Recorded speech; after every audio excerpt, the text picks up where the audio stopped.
Hey guys, welcome back to my channel, and if you're new to my channel, welcome to our community. This is a place for all the expats and all the aspiring expats all over the world to hang out and learn more about career opportunities all over the world. So welcome.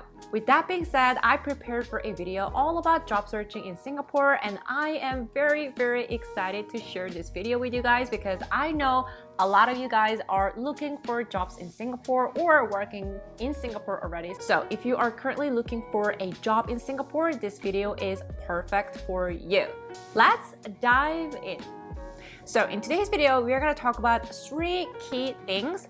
First, work visa, and second, jobs in demand in Singapore, and last but not least, my recommendation to you guys.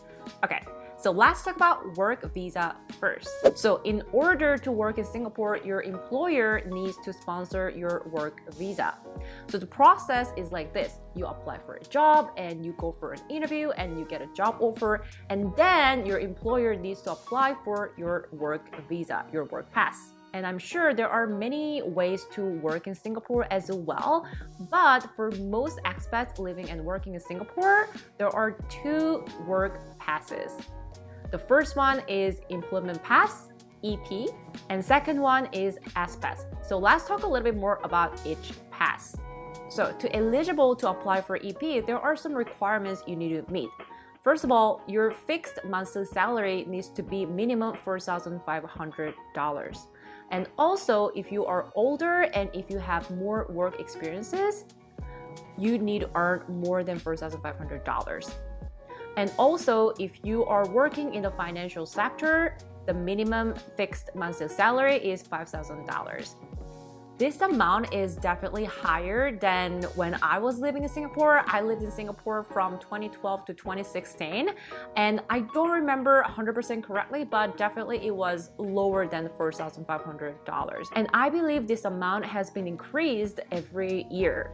And also, you need a university degree or specialized skills to apply for EP. So if you're looking for a job in Singapore, either you're currently already working in Singapore or you're thinking of moving to Singapore, I would highly recommend you to negotiate your salary accordingly. And next one is SPass. To be eligible to apply for SPass, you have different requirements that you need to meet. First of all, your fixed monthly salary needs to be minimum $2,500 a month.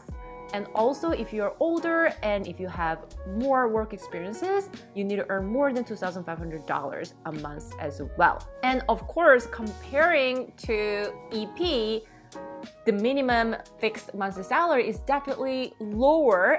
However, the thing is, SPass, there is a quota. Okay. So what it means by quota is, let's say if your employer is in the service sector, they have 10% quota. And also, if your employer is in the manufacturing sector, the quota is 20% and 18% for all other sectors. And for SPass, you need degree or diploma. Even though a fixed monthly salary is lower than EP, because of quota, it can be also very difficult to get SPass as well. It really depends on your situation. It really depends on the company as well. And on top of this, there is a fair consideration framework in Singapore. So that means before your employer submits your EP application, they need to advertise the jobs on mycareerfuture.sg to let local candidates know about the jobs. The purpose of this framework is to prevent employers from pre-selecting a foreign candidate and disregard a local candidate. And I understand 100%, they need to prioritize hiring local candidates. However, there is an exception. Let's say your employer has fewer than 10 employees, fair consideration framework does not apply. And also, if you're transferring within the same company, but you're changing countries, then this does not apply. And also, if you're earning more than $20,000 as a fixed monthly salary, this rule does not apply. So in my opinion, if you really want to work in Singapore, but you are a little bit worried about your EP application, then I would recommend you to consider working for startups, specifically startups with fewer than 10 employees.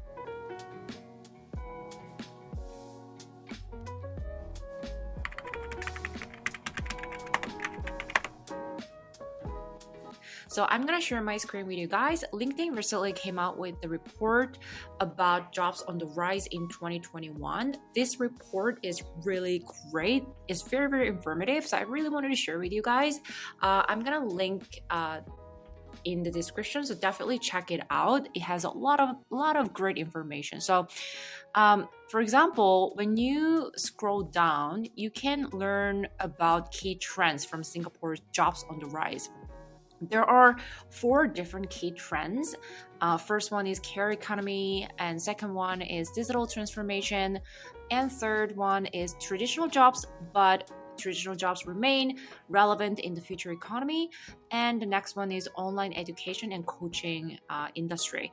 So first one, the rise of the care economy, definitely healthcare industry. So if you are working in healthcare industry, definitely check it out. You'll be able to find top titles from healthcare medical support, healthcare or medical frontline, or social work, or mental health specialist.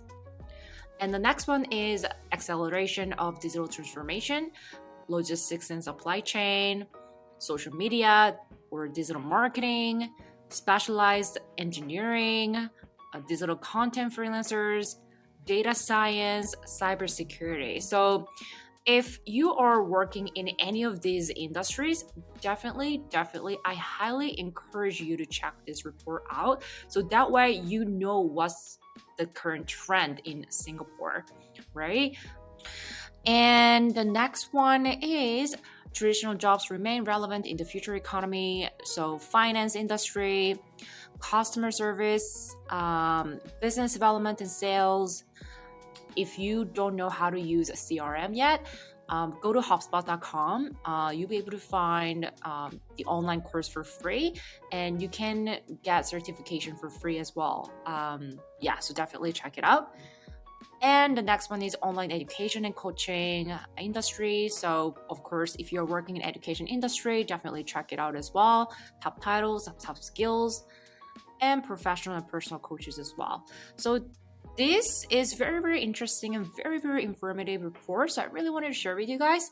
So go ahead and check it out. And hopefully this report is going to be very useful for you guys. That's it. So last but not least, my recommendation to you guys.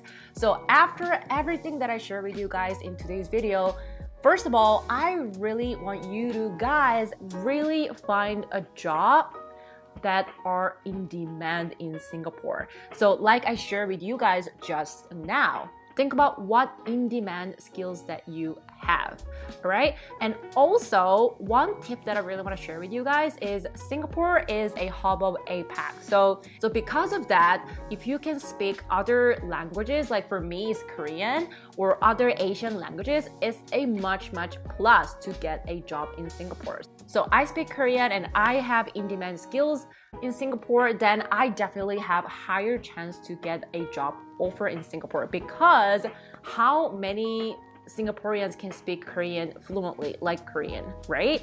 And also, out of Singaporeans who can actually speak Korean, how many of them really have same in-demand skills that the future employer needs, right? So really think strategically how you can make your employer really want to hire you, like really need your skills. If you want my help and guidance, you can work with me. I am gonna link it down below in the description, so definitely check it out. And yeah, this is it for today's video. I really hope today's video was useful for you guys. And if you are thinking of changing your job in Singapore, or if you are thinking of moving to Singapore, I 100% very much cheering for you. There are employers who really want to sponsor your visa because they believe in you, they believe in your skills. What we really need to focus on right now is a strategy. You really need to search for jobs strategically in Singapore. So write down all the skills that you have, right? And then come up with a strategy, come up with a plan to find a job in Singapore fast. Okay? I'm cheering for you, and thank you so much for watching today's video, and have a great day and great week, and I will see you guys soon. Bye!